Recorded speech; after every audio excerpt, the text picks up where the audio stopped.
একটা ঝাল ছাড়া আমাদের জন্য আর একটা এক্সট্রা ঝাল ওর জন্য। ও ডায়েট করছে, ও এসব এ মনা, মনা তাতে একটু দোকানে যা না রে, তোর মাসিরা আসছে। এ মনা, ওর বাবা তাতে একটু যাও না দোকানে। মনা, কি রে ওর? আমি সুসু করতা হুম। না আমি দেখে যাচ্ছি তখন দিয়ে, ওকে একটু দোকানে যেতে বলছো, দোকানে যেতে পারছে না। এত ধ্যাত লাগে না রে তুই, কোনো একটা কাজের কথা বলে কাজ করিস না, কোথাও যেতে বললে যাস না, এরকম কেন তুই? আমি পারবো না যেতে।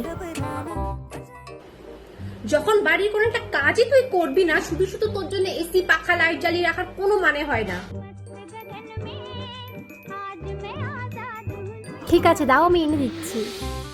থাক থাক থাক, তোকে আর উঠতে হবে না, সারাদিন ভালো মন্দ গেল ঘুমিয়ে থাক, আর ওই একটা ল্যাপটপ ওটা নিয়ে সারাদিন পড়ে থাক।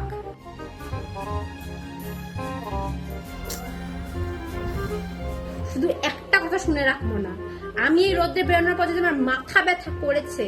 আজকে রাতে আর কালকের সব কাজ তুই একা করবি। আরে বাবা বললাম তো, দাও আমি এনে দিচ্ছি। এতক্ষণ বলার পর যখন তুই আনিসনি, তোকে আর আনতে যেতে হবে না, পড়ে থাক ঘরে।